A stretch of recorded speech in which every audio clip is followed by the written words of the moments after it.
Jojo, of course. Favorite ni Miss F yan. Ano? Favorite ni Miss F. Alright. Kasi, okay. Siyempre, we got Alvin on bass. Palakas ng palakas. We got Joseph Cruz, of course, on keyboards. We got Renee Texon, on lead guitar. And syempre, the one and only, I owe this one a lot. And thank you for believing in me and my talent. Attorney Ray Pergado, ladies and gentlemen. Patrick Marcelino, salamat po. Patrick, meron ba? Parang pag Patrick Marcelino, ang hina. Kasi ikaw ang nagsalita. Alright. Ladies and gentlemen, Patrick Marcelino! Nakita mo na pag ako nagsabi. Dapat pala magpapakilala mo ako, ikaw lagi. But you know guys, ang galing ni Patrick, di ba? Yes! Lahat pa tayo nag-agree na ang galing niya. Yes! Alright, but you know, I owe you a lot too kasi alam naman nangyari sa banda. Almost a year ago. So we got Patrick on board and hindi namin alam paano kami tutuloy but with him around. Eto tayo ngayon magkakasama. So thank you, Patrick. Salamat. You know, Inner Voices has been known to have amazing frontmen. Yun ang totoo. Swerting band for 35 years. Magkakasama kami.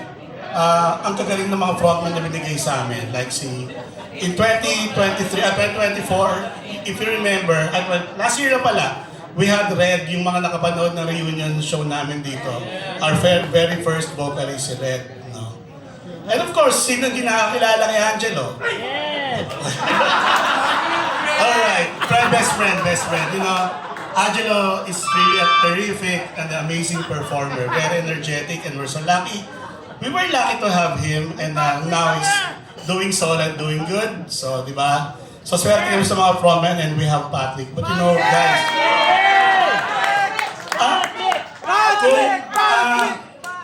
pero meron kami isang frontman na parang hindi masyadong nakilala ng iba pero we owe this guy a lot too. And he's here tonight. We have Nance Del Rosario in the house. Nance! Pagkakali ka naman kumanta, Nance! Alright. At tayo ka, Nance. You know? Namiss namin siya eh. And tayo ka lang. Bawal umupo. Kaya si Nance Del Rosario. Kamukha siya ni Mansour Del Rosario, di ba? Kamag-anak na yan. So, siya nung maliit sila, siya yung kinakarate. Kaya ganyan. Anyway, just to give you a little background, you know, we won the Awit Awards with this guy. Okay? Wow! And we released an album sa Universal Records with this guy. So, okay.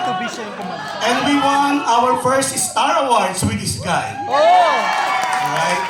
Yung kanta namin na paano, okay, to give you a little more background about this guy. Tapos uuwi na yan pagkatapos nung... Alright, we won the Awit Awards in 2015 for the song Paano. I composed that song. So kung mapapansin nyo sa Spotify namin, pagtagal ko pinaglaban sa Universal Records na isama sa catalog namin yung kantaan. Finally, it's in our catalog, the album Find a Way. So kung ma-check yung catalog namin sa Spotify, nandun na siya. Finally.